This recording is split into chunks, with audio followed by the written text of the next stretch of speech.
you for tuning into the GSMC Soccer Podcast brought to you by the GSMC Sports Network. We have a great show for you today. We will be covering we will give you a preview over Spain, Germany, Portugal, France. We'll preview Venezuela, Canada, Colombia, Panama. And then we'll talk about what changes we can expect from England coming tactically entering the Swiss game. And make sure you stick around for the end of the show where I'll be giving you my thoughts on some of the top headlines going on in the soccer world. Real quick, just to clear up, we will not be talking about the Argentina-Ecuador game today. We will be talking about that game tomorrow because we are recording this a little beforehand and we're live streaming it premiere later on, but the recording is happening previously before the match, so we'll talk about that game tomorrow just to let y'all know why we're not discussing this game. Make sure you stick around for the end of the show where I'll be giving you my thoughts on some of the top headlines going on in the soccer world. And also, we get a number of questions from viewers that come in during the show. So to ensure that your questions get read on the air, I ask that you use the tips and donations link at gsmcpodcast.net with your questions. This puts your questions at the top of the list so that I can see it, and it also really helps grow the show. So again, the link is gsmcpodcast.net. But yes, we do have to start off with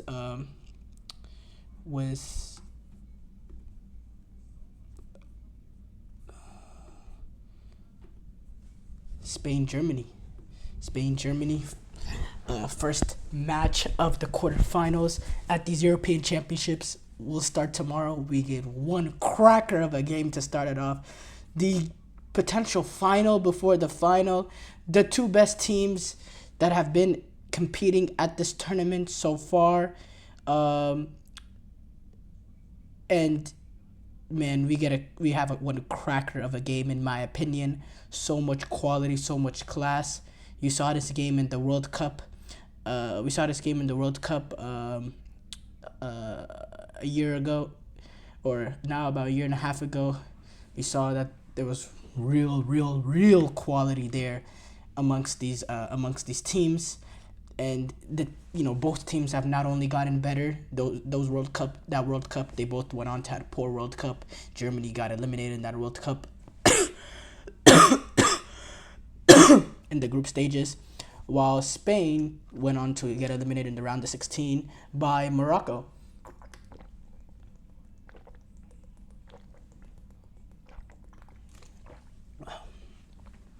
But this is totally different now. These are two different teams, much better teams. This is a Germany team that's really stepped it up these European Championship, taking care of the games that they needed to against Hungary and Scotland in dominating fashion. And then taking on a Switzerland team, getting the results when they needed it at the end, getting that draw to secure the winning the group. And then when going on to defeat Denmark in the round of 16 in that magical night in Dortmund for them, because that's their first knockout stage win since the 2016 Euros. So that's a long drought, going 8 years without a knockout stage win for a national team like Germany. So you could see how electric the atmosphere was when the loud rings when the goals came from Kai Havertz and Jamal Musiala. It's a lot of years of pent-up frustration with this team not being able to get it over the line, getting eliminated in group stages, or if you do get past group stages, getting knocked out immediately in the round of 16. So there was heavy pressure, and they were able to live up, but now they have the test of all tests, Spain national team that really has not shown any weaknesses at this European Championship. When you look at the way that they dominated Croatia, Italy, put on their second team and still got the win against Albania.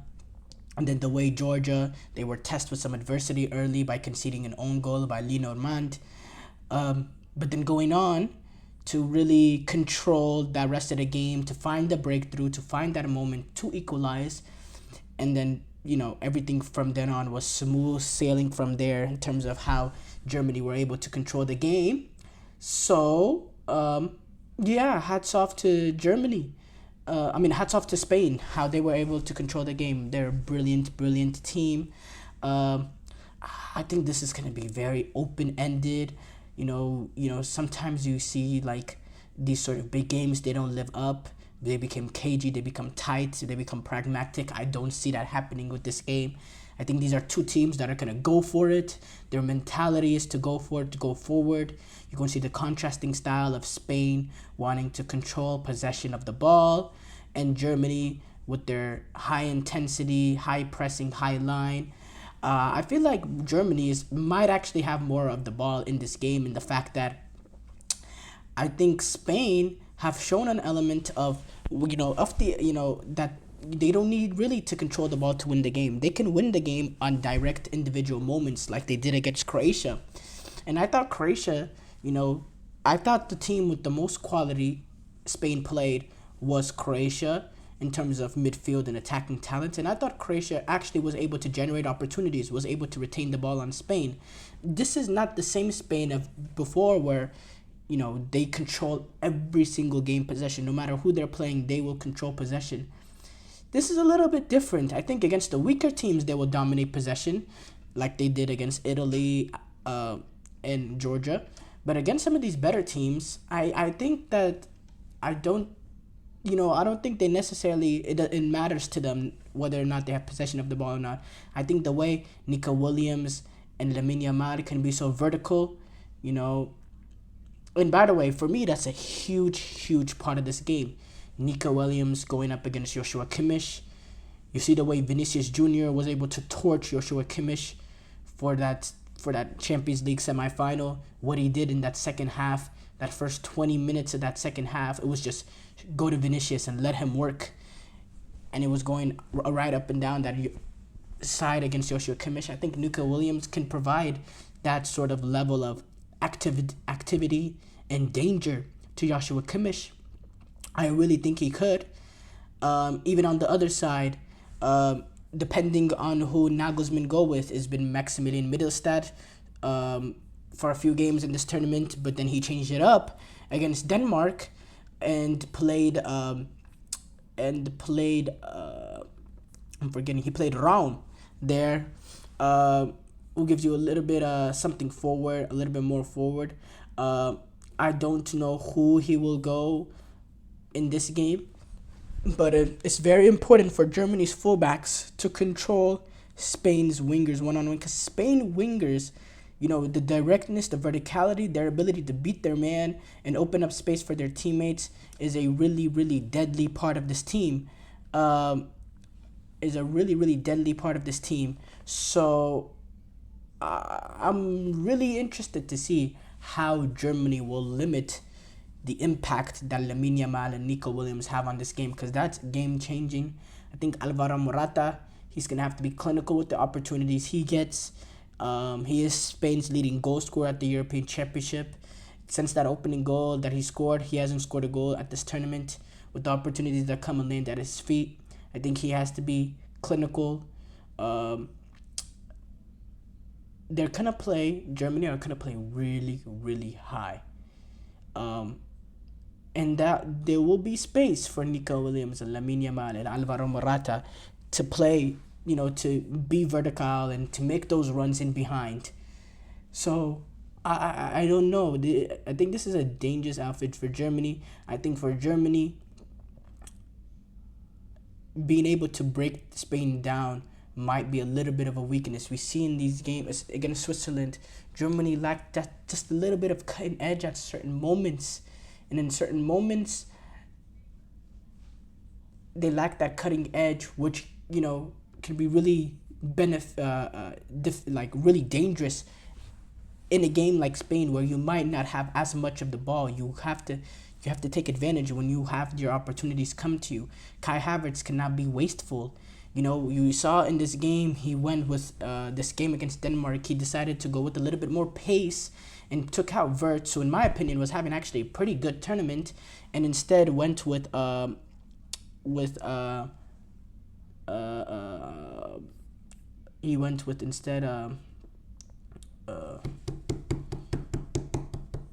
his name is Leroy Sané for pace.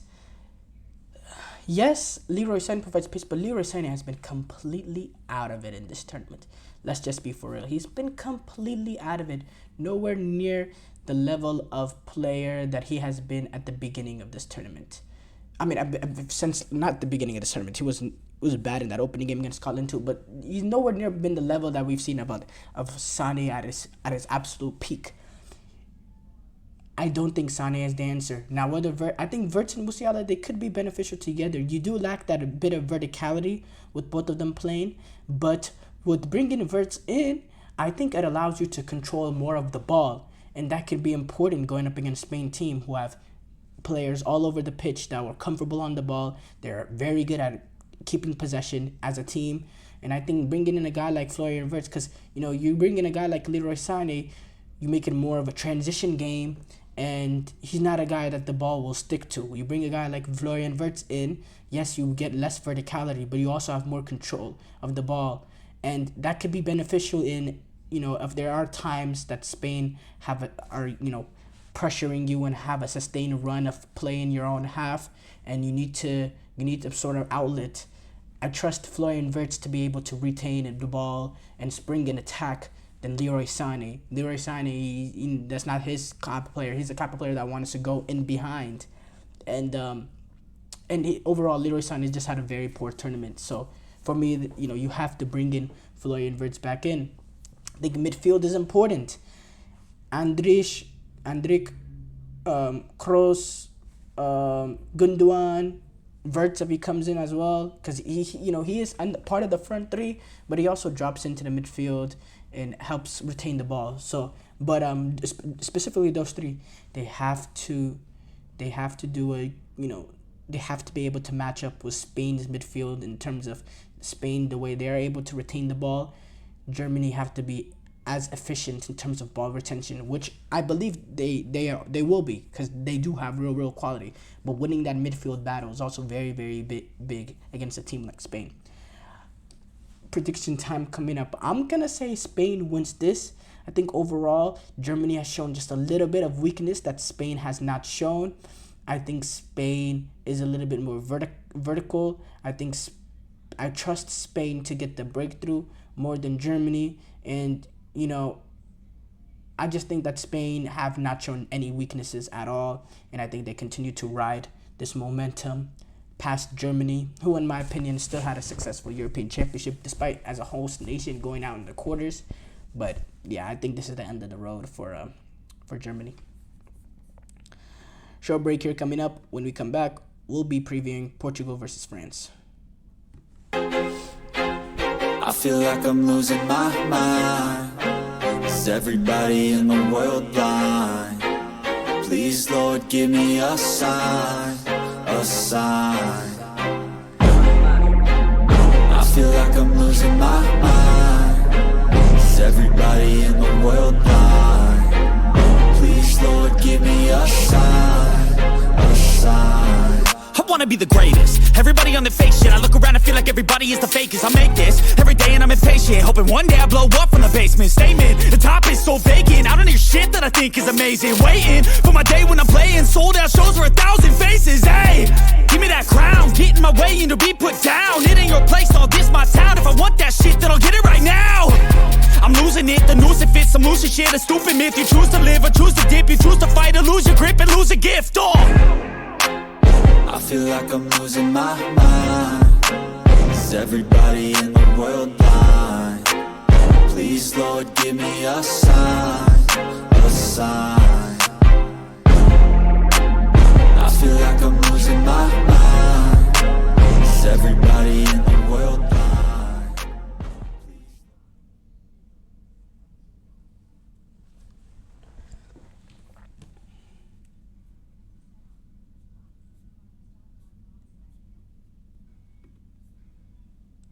Before the break, we talked about Spain and Germany. We move on to discuss Portugal taking on France. Another really, really big, high marquee game. Big players on both sides. Game-changing quality of players on both sides. Um, Cristiano Ronaldo will be involved in this game. Kylian Mbappe, Bruno Fernandes, Bernardo Silva, Ruben Neves. Goes on and on.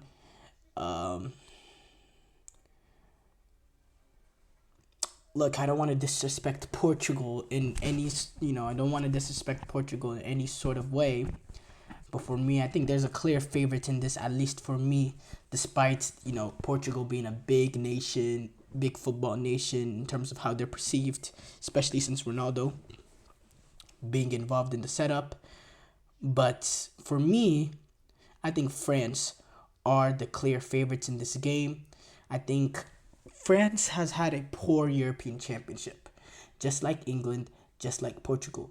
But France have earned the benefit of the doubt over their great success that they've had under their Deschamps in international tournaments. They've earned the benefit of the doubt that Gareth Southgate has not earned for England, that Roberto Martinez has not earned for Portugal.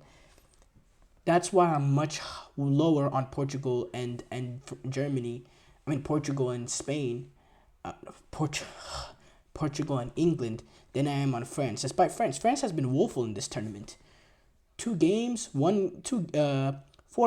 They've only won 2 of them, and the 2 games that they won on own goals. They haven't scored a single goal this tournament in open play. That's been from a French player. It's been 2 own goals and a penalty. Not a single French player has scored a goal, a non-penalty goal. It's not been good enough. The attacking display has been really, really poor. Defensively, they've been very, very strong, though, and they continue to be very, very strong because that's their identity under their Deschamps, of being disciplined, of being tight, of being compact, of not making any mistakes, and then relying on individual moments in transition and just the pure quality of players that France has at the wheel. That's been how Deschamps wants to play, and there is nothing wrong with it.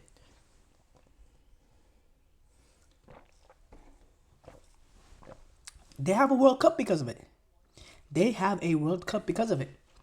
So that's why they've earned the benefit of the doubt.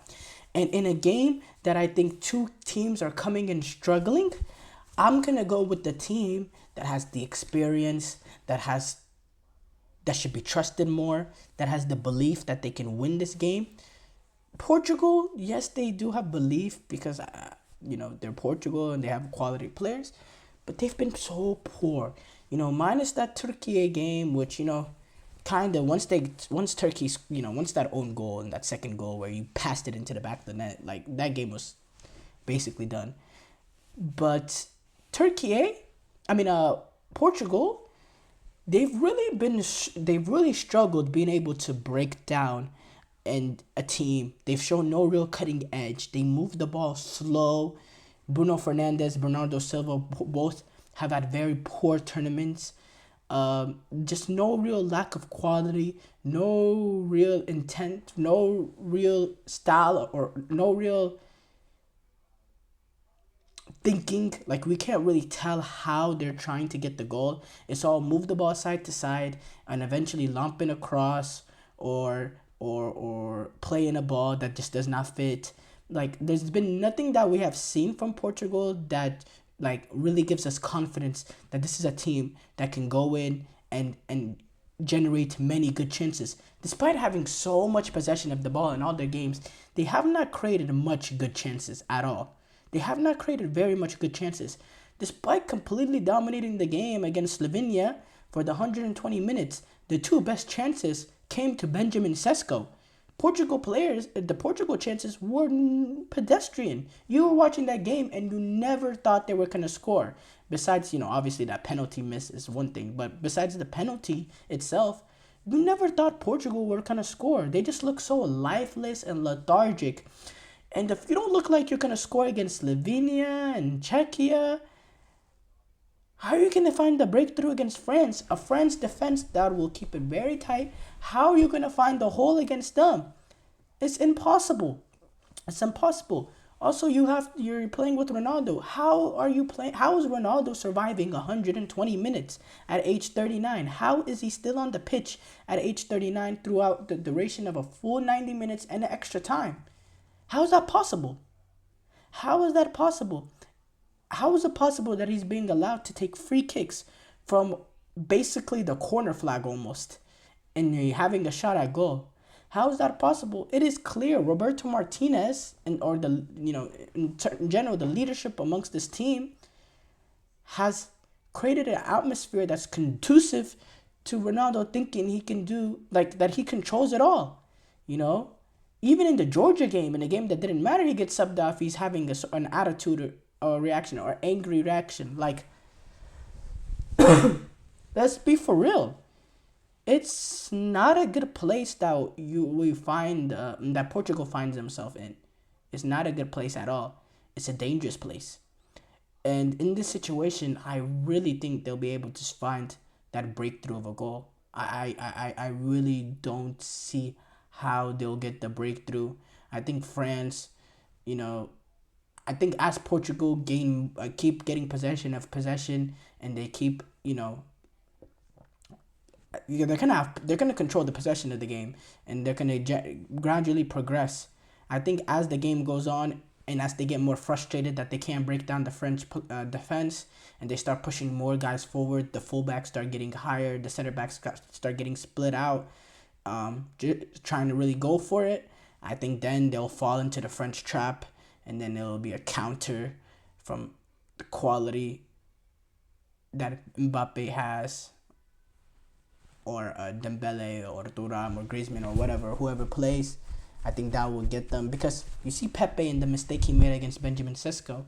Now imagine a Pepe playing in the 86th, 87th minute in transition, running with an Mbappe. How is he going to stay with him? How is Ruben Diaz going to stay with him alone? He's a good center back, but he's not the most pacey. He's not going to be able to run with Mbappe. And I'm afraid they're going to get caught out.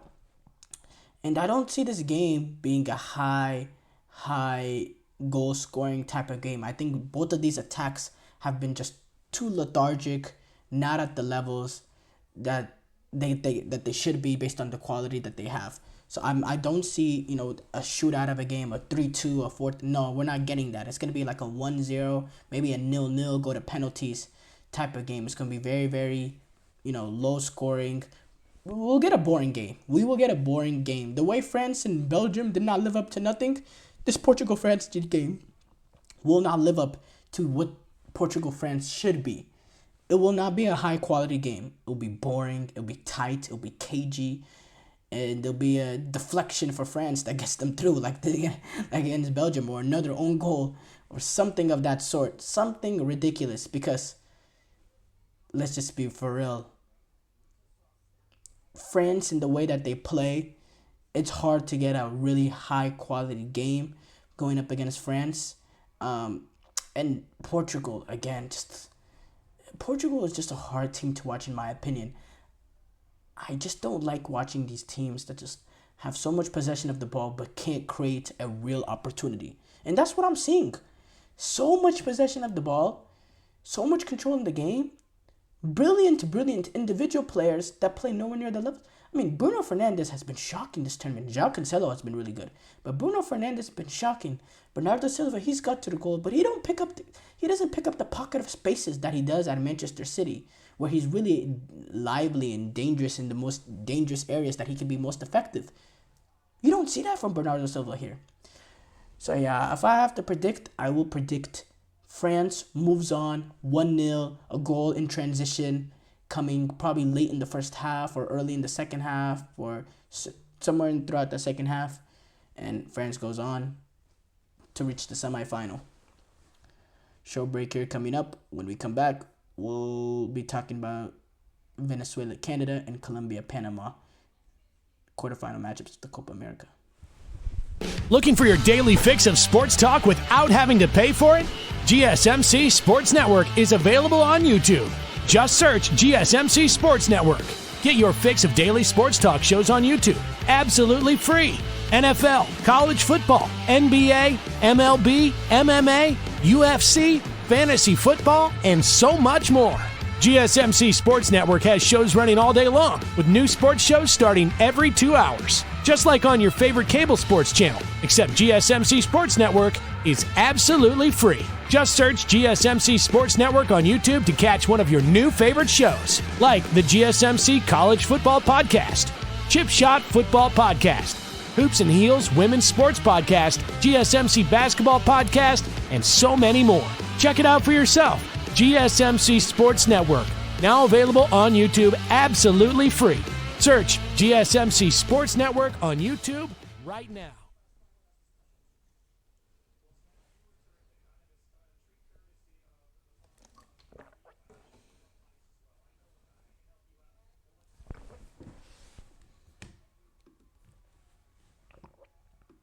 Before the break, we talked about the preview. I previewed Portugal, France.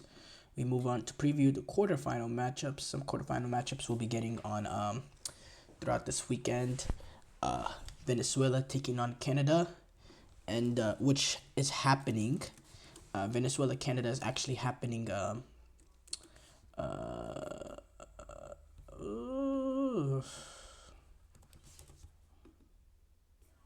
Tomorrow, while Panama Colombia is happening on Saturday, I believe. I'm gonna just double check that real quick.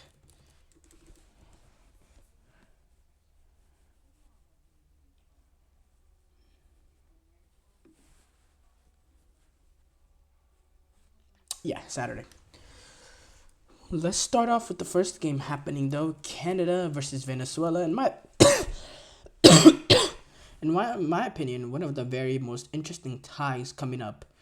Two surprises really that they're battling for potential semifinal spot. A little bit more so with Venezuela winning the group than Canada going through. Venezuela, they shocked the world whenever they finished Group B with 9 points after defeating the likes of Jamaica, Mexico, and Ecuador. And then Canada, by the skin of their teeth, hanged on to a 0-0 draw with Chile on their final day to get through this stage and get into the quarterfinals after finishing with 4 points when they beat Peru. By the way, keep in mind, majority of the games in the Peru and Chile game, they were playing with 11 men. The other team playing against a team that suffered a red card, 10 men, which didn't make it easier for them. But at the end of the day, you'd rather be in the position of Canada of taking advantage of a red card opportunity and being in the knockout stage games than suffering a red card but getting eliminated. And that's what the U.S. did. Venezuela, they had a great group stages. They started off badly despite getting despite Ecuador going down 10 men. They fell behind to them 1-0. And instead, throughout the second half, their coach made some adjustments, went a little bit more direct and playing a 4-4-2, get on an extra striker in there. And they ended up winning that game 2-1. Then they ended up, having a poor first half against Mexico, really get dominated, but come out with a whole different mindset in the second half and played some beautiful football. That first 20 or so minutes where they completely outclassed Mexico, and they ended up getting the goal, and then they ended up defending for their lives and took home a 1-0 win. And then they played against Jamaica and they were victorious 3-0 in a comfortable game. A great underdog story. Really brilliant. And the fact that they won the group and got to avoid Argentina is also big for them. Venezuela, their previous two quarterfinal appearances at the Copa America both were defeats to Argentina, where they lost to them 2-0 in 2019, and they lost to them 4-1 in 2016. That was actually the Copa America in the U.S., the previous Copa America in the U.S. The Venezuela, actually, since they lost at their since they lost to Mexico in 2019, June 2019, 3-1 to Mexico, they're actually unbeaten in 8 consecutive matches versus CONCACAF opponents. Um, Canada. Canada achieved something very rare in this competition. They became the third nation to advance beyond the group stages in their first ever Copa America. The other two were Mexico and Honduras. Um, and Mexico and Honduras actually were able to advance even beyond the quarterfinals, and they would like to do that as well. What Jesse Marsh has come in and didn't into this team to quickly adapt, coming into the tournament, coming into this national team a month before the tournament began, has really been extraordinary. They started off the game. They started off the campaign with Jesse Marsh in a little bit of a tour in Europe before this Copa America, taking on Netherlands, France. Where in the first match they lost to the Netherlands 4-0, and but since then, they drew with defending World Cup finalists, or not fine yeah, well, that's kind of right, defending World Cup finals France 0-0 in France.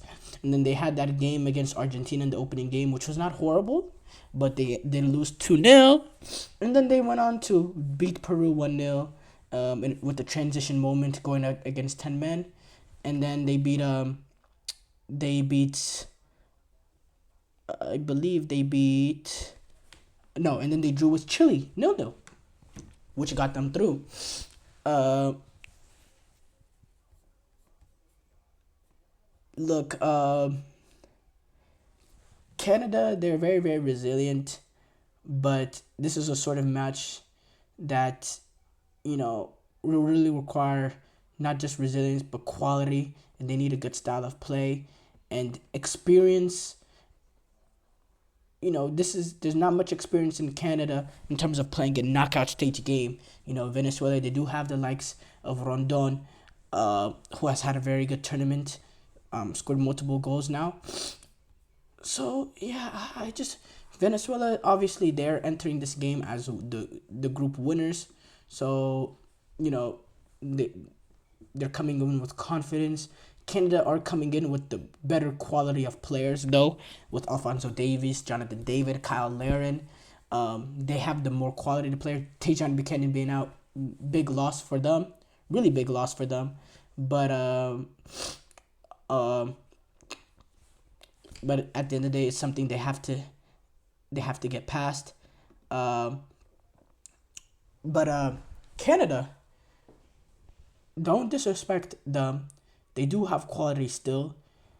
I'm gonna predict. Ooh.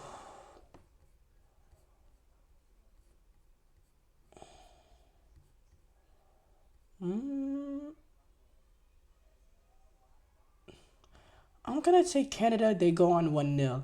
I trust in what Jesse Marsh is doing with this team. I think they have more quality. I don't know if they're the better team than Venezuela, because I don't think they're capable of going 3-for-3 perfect in the group that Venezuela went into. But I do think overall the quality of Canada will shine through in this game. But again, it's Copa America, and it seems like these South American nations kind of have like a mental lock over us, over CAF nations in Copa America, just because of the fact that it is Copa America. I don't know. But yeah, let's discuss the Panama Colombia game a little bit more straightforward. Colombia much better than Panama, much more quality. Panama are here because of the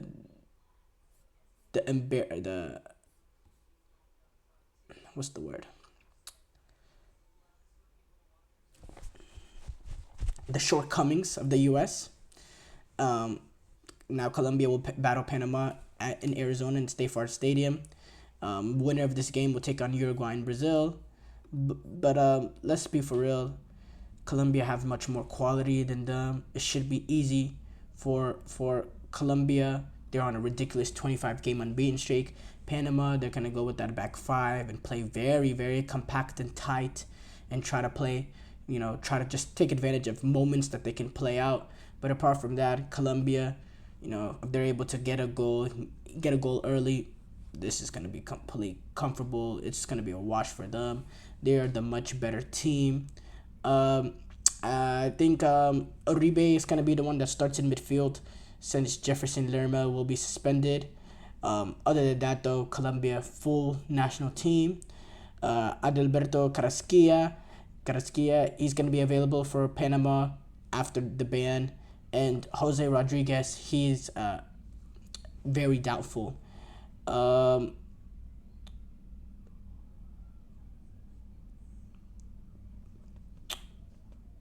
Panama have only kept one clean sheet in their last 9 games. For them to have any chance in this game, they have to keep a clean sheet.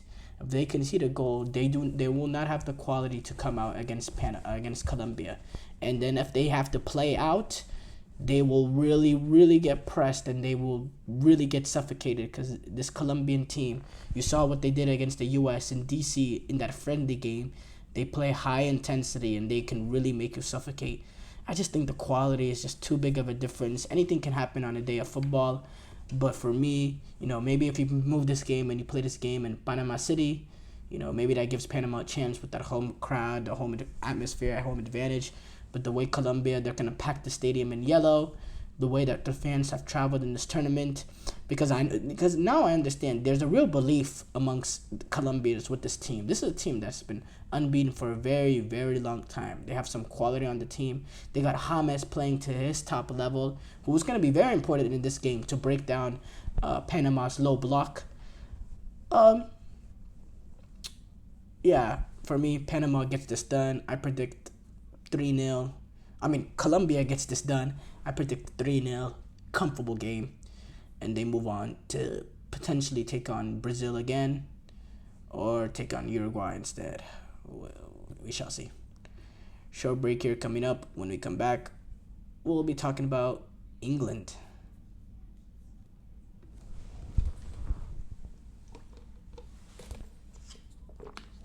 For the best and latest podcasts available anywhere, go to the podcast app on your cell phone and type in GSMC to access free content-rich podcasts on health and wellness, book reviews, sports, entertainment, relationships, social media, movies, technology, finance, and even weird news. Subscribe and download the GSMC Podcast Network's family of shows, available everywhere podcasts are found.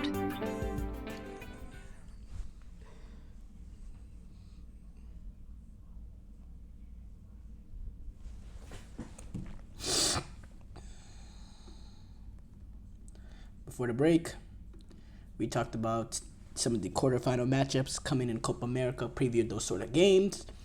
We move on to discuss England. Now, there's some major talk about some tactical and potential lineup changes coming for the Switzerland game. Change of formation is happening.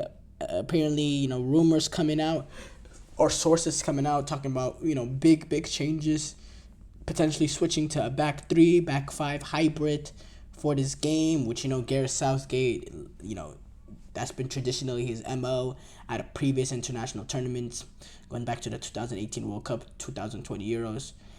And now with Mark Gahey being out and him having to go to really his third choice center back, maybe lack of belief with him, and now he wants to, with that third center back, and he wants to go to a back 3 potentially, and he's weighing up his options to completely alter the formation.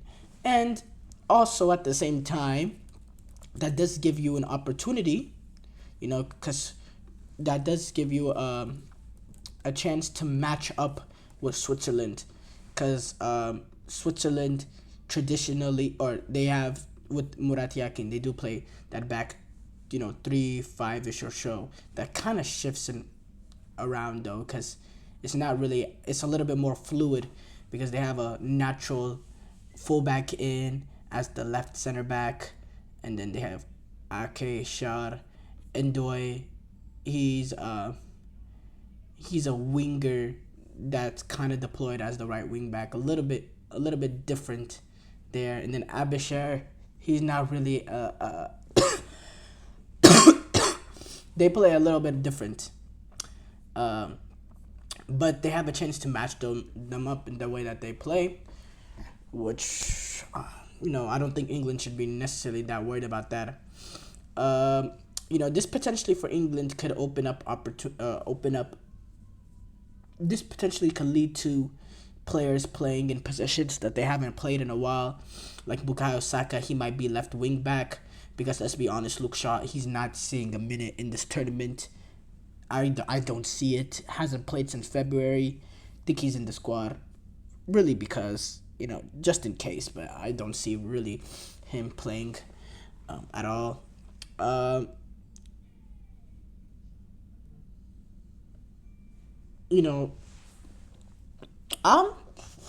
Look, for me, I don't think the drop off is as drastic enough from Mark Gahey to Ezri Konsa or Dunk or whatever, or Joe Gomez. I don't think that it's so drastic that you have to completely change your formation to a back three. I think this just opens up an opportunity for Gareth Southgate to do what he really loves to do. That's what he came in playing, this sort of formation for England. Now, English fans, they don't like it, but that's what he wants to do. For me, what I would do is I'll completely change it up. For me, if I would have stayed with the back four, I'd probably bring in Konsa, because that seems like the guy Gareth Southgate wants, that trusts most. So I'd probably bring in Konsa alongside Stones.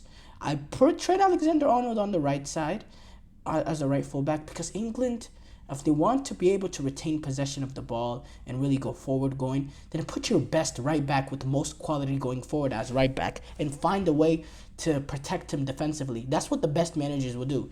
So I'd put him right back. I'd move Kyle Walker to the left back, because let's be honest, Trippier doesn't give you anything for going forward at left back, right? So just put Kyle Walker there.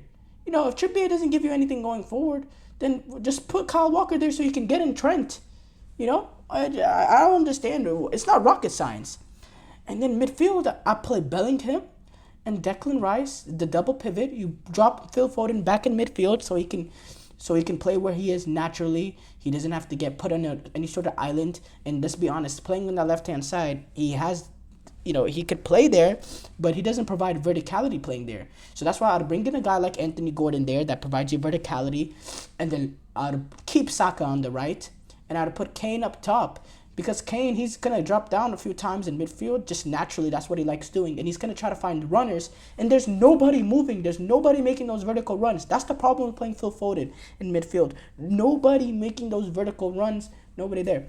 I put Phil Foden in front of the two. But Phil Foden, he's on high alert. He's on high alert throughout the first half. If it's just not being good enough, if he's performing the way he's performed the rest of the tournament, I'll yank Phil Foden out and I'll put in Cole Palmer. I did not have Cole Palmer in this lineup because I don't want to stick him in the right-hand side. Again, I want verticality. I want runners in behind. I want to change a dynamic, a change of pattern in the way this England team is. It's just way too tangent, way too timid. I think bringing in Cole Palmer for Bukayo Saka just makes it more... just makes it even less movement, makes it even less dynamic. You want more dynamism amongst this team. This team is just so lethargic in the way that they go after it. You want runners in behind. You want players, you want the wingers really dragging their fullbacks so that there's more space for Phil Foden to make a run in between the fullback and the center back, or maybe Bellingham, because he has the capacity to make those sort of late runs in the box. You have to go for it. And yes, there's a chance that midfield is very, very open and could get can get outdone by a proper midfield that Swiss does have. But those midfield players, they also have quality too. They'll also be able to. And if you have to go win a shootout. Don't win it because the way that England are winning right now is not sustainable. It's not sustainable. England are not going to win the European Championship continuing to perform like this. There is no way. They will get done. If they don't get done in this game, they'll get done in the final, or even maybe in the semifinal if they go up against the Netherlands. It is not sustainable the way that they're playing. Really not at all. So yeah, I'll completely change it up. There needs to be a complete change of rhythm in this team. The morale amongst this team needs to completely change. There's open heart surgery needed, because the way that they've been performing at this European Championships has been horrible. Game in, game out, every game been worse and worse. And when you're thinking it's getting better, it just keeps getting worse. That first 94 minutes against Slovakia was complete disgraceful. They had 2 minutes to play, the end of the last minute of regulation and the first minute or so of extra time, and the rest of the 120 minutes was disgraceful. Even when they went up 2-1, they went back into the shell of defending. What? Again, what? You're going against Serbia, you get the goal, you play. In my opinion, the first 15 minutes was the best football England has played at this European Championship. They were very, very lively. They were very attack-minded. They were very fluid. Players were picking up each other's spaces. They were all moving around. There was a fluid attack going on. Good ball retention, good possession, really making Serbia look silly. And they're able to get the breakthrough. And then from then on, you don't see that anymore. You see a completely timid, defensive, playing as a fear of losing rather than going to try to win the game. And it just looked so bad. And also, there needs to be some sort of change in that. Gareth Southgate, he needs to spring it in his team. You go up a goal. No, not even if you go up a goal from the beginning. There's no being scared to lose. Just go out and win the game. You go up a goal, you go get a second. Don't fall 10 yards back and make it harder for yourself and get sucked in. Go after it. Stop playing scared. You make a mistake, so what? Stop playing with your head and start playing with your feet and start playing instinctual. Because the English players, they have quality. You can't argue that. This set of players have quality, but they're thinking too much on the pitch. They're playing scared because they're thinking too much. And when you think too much, then you don't play to the level of you can. Your confidence gets shot. If I'm Gareth Southgate, stop thinking. Just play. Just play the game that you play from the beginning. And go out and win the game. Don't play like you want to defend or lead. Go and win the game. Once you get the goal, go get a second and go get a third and go get a fourth. They don't have that mentality. And it's bad because these players have a brilliant mentality amongst their clubs. They play some of the best clubs in the world. You got Jude Bellingham, Champions League winner. You got Phil Foden, Kyle Walker, Champions League winners, multiple Premier League winners. You got winners all across this team. All across the team. Not everyone, because Harry Kane and Jordan Pickford, they're not winners. But don't mean to throw shots. But all across this team, you got winners. You got winners at the highest level that play great football for their clubs. So why suddenly they come for their country and they look a shell of themselves? Even Jude Bellingham, he was a joke in that game against Slovakia. Besides that bicycle kick, which was all we're going to remember, other than that, he was not good enough. He was nowhere near his levels as well. So, at the end of the day, formation change, all that, yes, but a lot of it also is just the mentality amongst the players. Short break here coming up. When we come back, we'll react to some of the top headlines in the soccer world.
final segment, we react to the top headlines going on in the soccer world.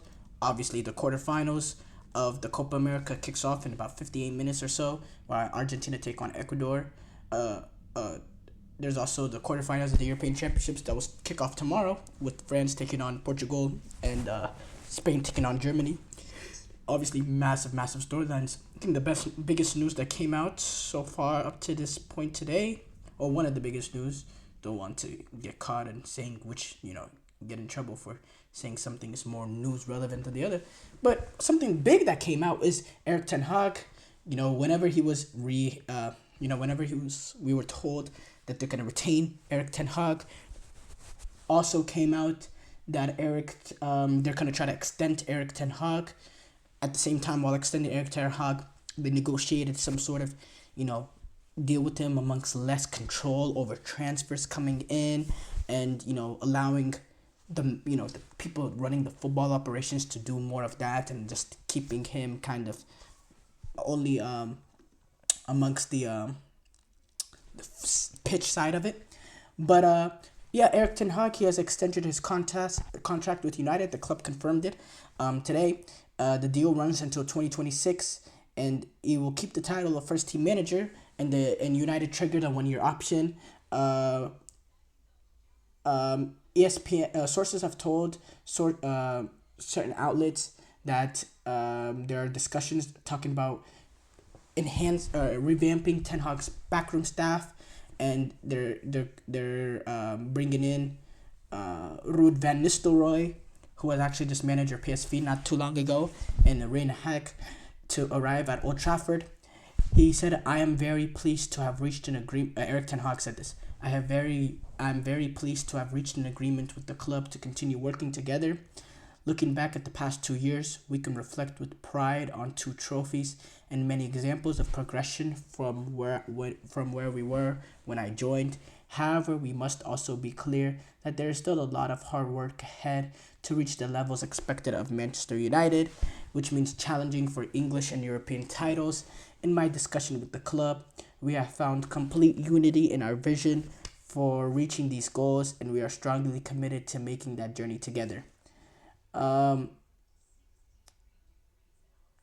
It's going to remain in existing terms of his current contract, which means that he'll keep the transfer veto, which was part of the agreement when he left Ajax to become United manager. So it's not a new deal. It's really triggering an extension, and and honestly, his future was in really, really, really big doubt, almost grave danger. No, it wasn't grave danger. United came out and they were negotiating with other deals. So, a big of a U-turn, a really, really big U-turn. But, their new sporting director, Dan Ashworth, said the end of season review that they did that made them take so long to really announce this, whether or not Ten Hag would be staying or not. He came out and said, highlighted areas for improvement. Said the end of the season review highlighted areas of improvement, but he still said Ten Hag was the right man for the job. He also said, with 2 trophies in the past 2 seasons, Erik has reinforced his record as one of the most consistently successful coaches in European football. While the club's review of last season highlighted areas of improvement, it also reached a clear conclusion that Erik was the best partner for us to work with in driving up standards and outcomes. These group of players and staff have already shown that they are capable of competing and winning at the top level. Now we need to do it more consistently. With our strength football leadership team now in place, we are looking forward to working hand in hand with Erik to achieve our shared standards and achieve our shared ambitions for this football club. Good for Erik ten Hag, as he gets a little bit of a little bit of security after having a rough past few months. Germany manager Julian Nagelsmann in his presser today said his focus is not on Yamal but Jamal. ahead of their quarterfinal. After being asked questions regarding Spain about Lamine Yamal, he said, "My focus is not so much on Yamal, but Jamal. We have a lot of quality ourselves and many approaches to fight a team who likes ball possession. We have variants. Spain will have difficulties to adapt as well. It is also our approach to have the ball. Spain try to press very high when they lose the ball, but also when they have the ball, they try to get the ball as high as possible. They are good in transition now when they win the ball as well. It's not so much tiki-taka anymore. It's how they create more chances, more than in the past. But they also take risk, and we can find solutions in these situations in a football way. And I think we will do that tomorrow." When he was pressed on the thread by Lamine Yamal, Nagelsmann was complimentary towards the player. He said he is a big talent. He was really consistent this season. Not many players are at his age, but his challenge is now is to deliver that for many years. He has good qualities. He is very good one-on-one. You can't always defend him. He is so variable. He goes inside and outside. His left foot is strong, but he can use his right. We have to be prepared, but on the other hand, he does not have so much experience when things don't go his way or opponents tackle stronger. But it's not our plan to hit him in the socks. There's so much quality in this game, so much young quality as well, with Jamal Musiala, Lamine Yamal, Nico Williams, Jamal Musiala, Lamine Yamal, Nico Williams, Florian Wirtz, Kai Havertz too, who's kind of verging on the not being young anymore, but a lot of young quality amongst this game going on, and I'm excited for it. Luis de la Fuente speaking in his own news conference. Both teams much more than those two players. Although maybe they are four of the most talented players in Europe, but it depends on the performance of the rest of the team, because world-class players are all over the pitch. We want to be strong as a team. Obviously, individuals will have to determine certain moments to make the difference, but the idea is working as a group, a collective. We are much stronger than four. Those four are very young players and all have a lot of margin to improve. Yeah, there's so much youth quality amongst these teams, and we're all very, very excited to watch this game. By the way, Toni Kroos, any game could be his last. So, I just wanted to throw that in there.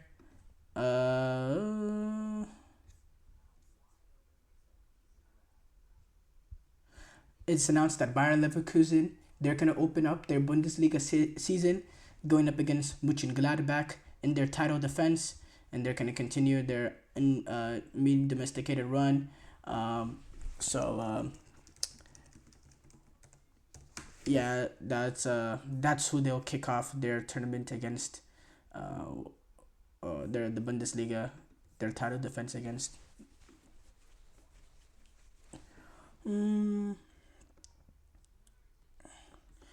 Jesse Marsch has came out and talked about the U.S. During his pressers, speaking of his disappointment in the U.S.'s performance in Copa America. And I'll just read what he said. "I'd like to say that I'm only focused on what we're doing here in Canada, but obviously I'm paying attention to the U.S. men's national team, as I always do, and like you, I'm sad. I'm disappointed with the performances, the lack of discipline. There are a lot of things that I think we've tried to embody about the game in the U.S., and we've always believed in this group of players. I'm not there every day, so I don't have my finger on the pulse of what's going on, but it's certainly not what we expected coming into this tournament. My respect for U.S. soccer is big, but I went through a process with them, right? And I'm not going to go into it, but I wasn't treated very well in the process." This is what Marsch said when he lost out on the U.S. job. Talking about losing out on the U.S. job came not that long ago, before this Copa America.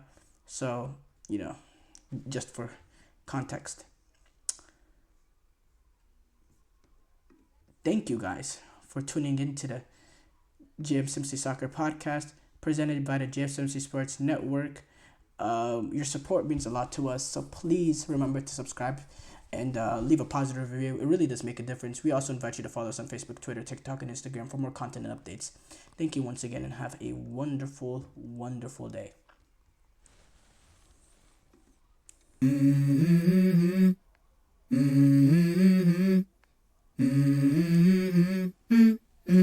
Let's go. I wake up to a little bit of drool on my